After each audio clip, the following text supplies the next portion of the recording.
అందరికీ జై భీమ్. నా పేరు గోదా జాన్పాల్, మానమహానాడు రాష్ట్ర అధ్యక్షులు. ఈ మధ్యకాలంలో ప్రతిపాడు నియోజకవర్గం గుంటూరు జిల్లా తురకపాలెం గ్రామంలో సుమారు 28 మంది పైన కలుషిత నీటి వల్ల ఆ గ్రామంలోని ప్రజలు మరణిస్తే వారిలో 24 మంది మారలే ఉండటం చాలా బాధాకరం. ఏ నీటి వల్ల అయితే మరణించారో ఆ నీరు ఆ గ్రామంలోకి పంపిణీ చేసే ముందే ఆ గ్రామస్తులు ఆ నీరు పంపిణీ చేస్తే ఖచ్చితంగా అవి కలుషితం నీరు, క్వారీ నీరు, మాకు ఇబ్బంది జరుగుతుందని అడ్డుకున్నటువంటి సందర్భం ఆ గ్రామంలో ఉంది. ఆనాడు జిల్లా కలెక్టర్ గారికి కూడా రిప్రజెంటేషన్ ఇచ్చారు. తదుపరి నీళ్లు పంపిణీ చేయకుండా ట్యాంక్ మీద కూర్చుని నిరసన కూడా తెలియజేశారు. అవంతా పేపర్కి వచ్చినటువంటి విషయాలే. నేను ఈ మధ్యకాలంలో ఫేస్బుక్లో కూడా తెలియజేశాను అందరికీ. అయితే మరణించిన అనంతరం మొదటగా ఏ నియోజకవర్గంలోనైతే 1-2 మరణాలు మించి 28 మంది పైన మరణించారని రాష్ట్ర వ్యాప్తంగా 2 తెలుగు రాష్ట్రాల్లో సంచలనం సృష్టించేలాగా వార్త సోషల్ మీడియాలో రేకెత్తిస్తూ ఉంటే ఆ నియోజకవర్గ శాసనసభ్యులుగా ఉండబడేటటువంటి గౌరవ బోర్ల రామాంజనేయులు గారు ఆ ప్రాంతానికి నామమాత్రపు పరిశీలనకు వెళ్ళి ఆ ప్రాంతానికి పరిశీలించి జరిగినటువంటి మరణాలని, ఈ మరణాలన్నీ కూడా జగన్ పంపిణీ చేసిన మద్యం వల్ల తాగి చనిపోయారని, అలాగే కొంతమంది ఎయిడ్స్ వల్ల చనిపోయారని చెప్పి పబ్లిక్గా మాట్లాడినటువంటి మాటలు, నిజంగా ఎయిడ్స్ వల్ల చనిపోయారనే మాటలు వినటానికి అంత ప్రమాదకరంగా ఉంటే మరి మాట్లాడినటువంటి గౌరవ ఆ నియోజకవర్గ మొట్టమొదటి వ్యక్తి శాసనసభ్యులు మాట్లాడటం నిజంగా చాలా బాధాకరం. అయితే మాట్లాడినటువంటి ఆ విషయాల మీద ఈనాడు కూడా ప్రజా సంఘాలు కానీ మాల సంఘాలు కానీ మరణించినటువంటి మానల్ని ఈ విధంగా మాట్లాడామని ఎక్కడా కూడా ఆయన మేము దూషించలేం, శాసనసభ్యులుగా గౌరవించాం.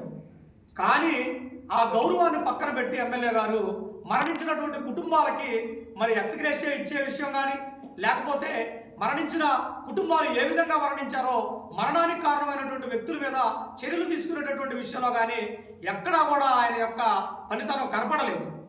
నిర్లక్ష్యంగా వ్యవహరిస్తూ వీళ్ళు శాసనసభ్యులను దాటి మానమహానాడు, మానమహాసభ, భీమసేన సేవాదళ్ళు, మాల ఐక్య సేవా సమితి, చార్వాక యూత్ పలు ప్రజా సంఘాల దగ్గరికి వచ్చి ఆ సంఘాల ఆధ్వర్యంలో గౌరవ కలెక్టర్ గారిని కలిసి, గౌరవ కలెక్టర్ గారి తర్వాత గౌరవ పార్లమెంటు సభ్యులు అలాగే కేంద్ర మంత్రి వర్యులు పెమ్మసాని చంద్రశేఖర్ గారిని కలిస్తే చంద్రశేఖర్ గారి దగ్గరికి వెళ్ళిన తర్వాత వీళ్ళంతా వైఎస్ఆర్ కాంగ్రెస్ పార్టీకి సంబంధించిన వ్యక్తులని, వీళ్ళంతా ల్యాండ్ అప్పురెడ్డి అనియులని చెప్పి వీళ్ళని దగ్గర కూడా రావద్దని పెమ్మసాని గారి ఆఫీస్కి వెళ్తే మాకు అపాయింట్మెంట్ కూడా ఇవ్వనీయకుండా చేసినటువంటి సందర్భం శాసనసభ్యుల వరద జరిగింది.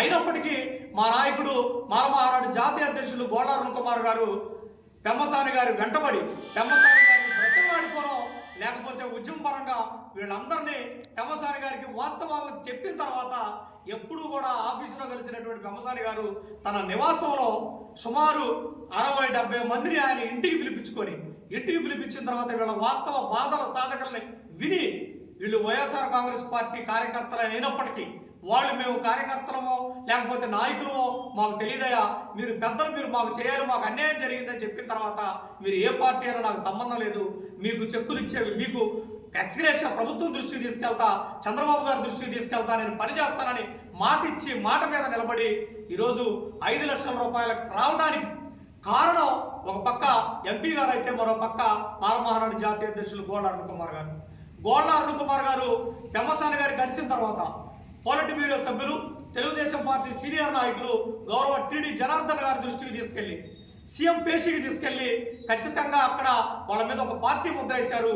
మానవతా కోణంలో ఆలోచించాలి, మానవతా కోణంలో ఆ కుటుంబాలకు పెద్ద దిక్కును కోల్పోయారు, వాళ్ళకి ఖచ్చితంగా కాంపన్సేషన్ ఇవ్వాలని గోడ అరుణ్ కుమార్ గారు మాట్లాడితే నేడు 5 లక్షల రూపాయలు మీకు తెలుసో లేదో ఇప్పుడు మాట్లాడుతున్నటువంటి ఎంఆర్పిఎస్ నాయకులు పేరుపోగు వెంకటేశ్వరరావు గారు అన్నగారు మీకే చెప్తా ఉన్నా, నేను మీరు మాట్లాడుతా చెప్తా ఉన్నారు, మేము అరే ఒరే అని అనలేము, అరుణ్ కుమార్ అన్నాం అంటే నిజంగా మీకు అప్రిషియేట్, అభినందనలు. అన్నగారిని మీరు అరే అనలేమంటే ఆయన మీద ఏ స్థాయి అభిమానం ఉందో మేము గమనించాం. కానీ మీరు కులాన్ని భుజాన్ని వేసుకొని మాట్లాడితే కులంలో కలుపు మొక్కలు పీకేయపోతే, కులంలో తప్పు చేసినటువంటి వ్యక్తుల్ని మీరు అడగకపోతే, ప్రశ్నించకపోతే మీరు ఉద్యమ నాయకుడిగా పనికిరారనేటటువంటి విషయాన్ని గుర్తెరగాలి. ఆయన కలెక్టర్ చేసి ఉండొచ్చు, ఎమ్మెల్యేగా చేసి ఉండొచ్చు. మీరు మీ ఎంఆర్పిఎస్ ఉద్యమ పోరాటంలో ఎంతో మంది కలెక్టర్ని, ఎంతో మంది ఎమ్మెల్యేలు, ఎంపీలని, ముఖ్యమంత్రులు కూడా నిలేసినటువంటి సందర్భం పేరుపోగు వెంకటేశ్వర మాదిగకి ఉందని మారమహానాడుగా నమ్ముతున్నాం. కానీ ఈరోజు ఎక్కడైతే 24 మంది మరణాలు జరిగితే 24 మంది మరణాలు వెనక ఎవరున్నారనేటటువంటి విషయాన్ని గుర్తెరిగి జరిగినటువంటి ఆ మరణాల కుటుంబాలకి ఏ సహాయం చేయాలనేటటువంటి ఉద్దేశంలో ఎటువంటి పాత్ర లేని ఎమ్మెల్యే గారిని మీరు వెనకేసుకొచ్చి మాట్లాడటం, మీ కులం అయితే భుజాన పెట్టుకోండి, గుండెల్లో పెట్టుకోండి తప్ప ప్రజల్ని విస్మరించి, ప్రజల అభివృద్ధిని విస్మరించినప్పుడు మరణాలు వెనక ఏం జరిగిందనేటటువంటి విషయాన్ని ఒక శాసనసభ్యులుగా గుర్తెరక్కపోతే దాని మీద మాట్లాడాల్సిన బాధ్యత మారమహానాడు కాదు. మీరు ఎంఆర్పిఎస్ నాయకుడిగా ఎందుకు మాట్లాడలేదని మిమ్మల్ని కూడా అడుగుతా ఉన్నాం. మీరు మాట్లాడాలి కదా. ప్రజా సమస్యల మీద పోరాటం చేసినటువంటి మీరు, మాలామాదిగా సత్సంబంధాలు ఉన్నాయి, మాలామాదిగలు ఐక్యంగా ఉండాలి, వాళ్ళ మధ్య చిచ్చు పెట్టవద్దు అరుణ్ అని మాట్లాడినటువంటి మీరు మరి 24 మంది మానవులు చనిపోయినప్పుడు మీరు ఎక్కడికి వెళ్ళారని నేను ప్రశ్నిస్తా ఉన్నా. మీరు ఎందుకు మాట్లాడలేదని ప్రశ్నిస్తా ఉన్నా. మీరు ఎందుకు ఎమ్మెల్యే గారిని అడగలేదని ప్రశ్నిస్తా ఉన్నా. అయితే ఈరోజు మేము ఒకటే చెప్తా ఉన్నాం. అక్కడ సభ జరిగేటప్పుడు మేమంతా ఉన్నాం. సభ సజావుగా సాగింది.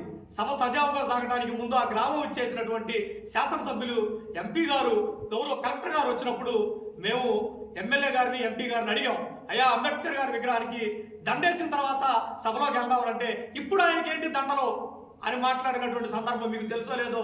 నిజంగా మీరు డాక్టర్ బాబాసాహెబ్ అంబేద్కర్ గారు రాసినటువంటి రాజ్యాంగంలో మీరు పనిచేస్తా ఆయన ఇచ్చిన హక్కులు మేము పొందామనేటటువంటి కృతజ్ఞత ఎంఆర్పిఎస్ నాయకులుగా మీకు ఉంటే దీన్ని ప్రశ్నించండి.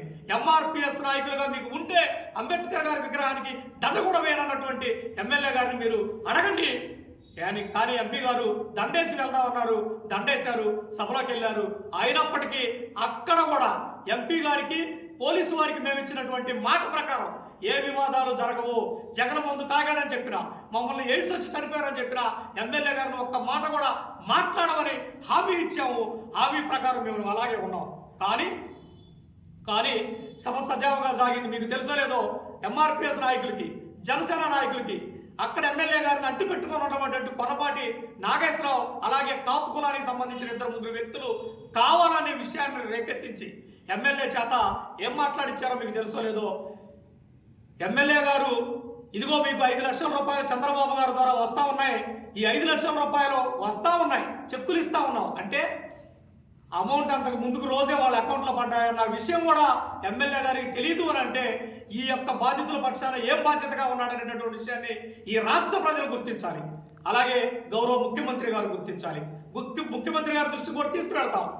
ఆయనకి ఒక రోజు ముందుగానే బాధితుల అకౌంట్లో 5 లక్షల రూపాయలు, 17 మంది మానల అకౌంట్లో 5 లక్షల రూపాయలు పడ్డాయన్న విషయం అప్పటికి కూడా శాసనసభ్యులకు తెలియదు అని అంటే మరి ఆ గ్రామంలో బాధితుల పక్షాన ఉన్నాడా లేదనేది గమనించాలని తెలియజేస్తూ మాట్లాడుతూ ఆయన ఏం చెప్పారు, మీరు ఇదిగో వాళ్ళు వస్తారు, మేము పని చేసామని చెప్పి మీ దగ్గర డబ్బులు అడుగుతారు, ఒక్కళ్ళకు కూడా చిల్లిగవ్వ ఇవ్వద్దు అని మీరు మాట్లాడారు అని అంటే మీకు ఆ బాధ్యత ఉందా అని అడుగుతున్నాను.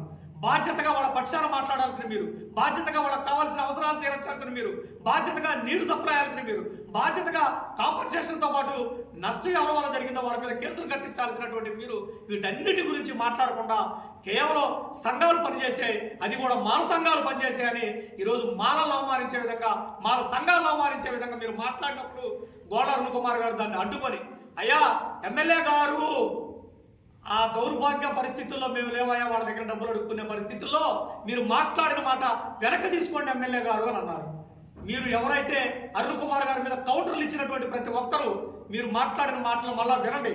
అప్పుడు పక్కన ఉండబడినటువంటి నరసింహరావు కావచ్చు, జనసేన నాయకులు కావచ్చు, ఎవడరా నీవే ఊరురా, నీకేం పని రా అన్నప్పుడు యూజ్లెస్ ఫెలో నువ్వెవడరా అని అరుణ్ కుమార్ గారు వాళ్ళకు సంబంధించి మాట్లాడాడే తప్ప ఎమ్మెల్యే గారిని కాదు. ఇది కేవలం బాధితుల పక్షాన ఈ నాయకులు లేకుండా చేయడానికి, ఇది కేవలం పార్టీకి మానవులను దూరం చేయడానికి, ఇది కేవలం ఎమ్మెల్యేకి ఆ గ్రామ ప్రజలకి మధ్య వివాదం లేపెత్తడానికి తీసుకొచ్చినటువంటి ఆ యొక్క విధానమే కానీ వేరేది కాదని మీ అందరికీ తెలియజేస్తూ కౌంటర్లో మాట్లాడుతున్నటువంటి ప్రతి ఒక్కరికి మళ్ళా చెప్తా ఉన్నాం. ఇక్కడ ఈరోజు తురగపాలెం బాధితులంతా కూడా ఇక్కడికి వచ్చి వాస్తవాలు చెప్తా ఉన్నారు. వాళ్ళు చెప్పేటటువంటి ప్రతి విషయం, వాళ్ళు వాళ్ళ గ్రామం నుండి కలెక్టరేట్కి వచ్చిన ఆటో ఛార్జీలు కావచ్చు, వాళ్ళ గ్రామం నుండి ఎంపీ గారి ఆఫీస్కి వచ్చిన టైం దాటితే భోజనాల ఖర్చులు కావచ్చు, వాళ్ళ గ్రామం నుండి మంగళగిరి అవతల ఎంపీ గారి నివాసానికి వెళ్ళిన ఆటో ఖర్చులు కావచ్చు, బాధితుల పక్షాన మాలమహానాడు మాలమహాసభ నాయకులు తన సొంత ఖర్చులు పెట్టుకొని 5 లక్షల రూపాయల ఎక్స్గ్రేషియా చెక్కులు నామమాత్రం చెక్కులు ఇచ్చారు. చెక్కుల కన్నా ముందే అమౌంట్ పడిపోయాయి. అవి రావడానికి కారణమైనటువంటి ఎంపీ గారికి, అలాగే గౌరవ ముఖ్యమంత్రి గారికి, అలాగే ప్రభుత్వానికి కృతజ్ఞతలు తెలియజేస్తా ఉన్నాం. బాధితులు కృతజ్ఞతలు తెలియజేశారు. ఒకరోజు ముందు డబ్బులు పడినప్పటికీ ఆ గ్రామానికి మీరు వచ్చినా ఎందుకు బాధితులందరూ అక్కడికి వచ్చారంటే మీకు కృతజ్ఞతలు చెప్పేటటువంటి ధర్మం మాకుంది కాబట్టి మానలుగా మీకు కృతజ్ఞతలు తెలియజేయడానికి వచ్చాం. వివాదం చేయాలనుకున్న వాళ్ళమైతే నిన్న డబ్బులు పడ్డ ఈరోజు మీకే పని ఏదైనా మాట్లాడి ఉండేవాళ్ళు, అలా మాట్లాడే సంస్కృతి మానలకు లేదని మరొకసారి తెలియజేస్తూ గోళ్ళ అరుణ్ కుమార్ గారి మీద మాట్లాడుతూ అవాకులు చవాకులు పేరుతున్నటువంటి వ్యక్తులు ఆ విషయాలను వెనక్కి తీసుకొని బహిరంగంగా ఎమ్మెల్యే గారితో సహా క్షమాపణ చెప్పాలని, అలా కాదు అని ఈ విషయాన్ని మళ్ళీ పెద్ద కోణంలో ముందుకు తీసుకెళ్లి పోలీసుల ద్వారా కేసులని మరో రూపంలో ఇబ్బందులు పెట్టాలని చూస్తే మాత్రం ఇది రాష్ట్ర వ్యాప్త ఉద్యమంగా మారుతుంది. అలాగే మీ నియోజకవర్గంలో ఎక్కడా కూడా తిరిగి మళ్ళీ ఎమ్మెల్యే గారు తమ పర్యటన జరగకుండా పరిస్థితి ఉండదని ఈ సందర్భంగా తెలియజేస్తా ఉన్నాం. జై భీమ్, జై భారత్. జై భీమ్.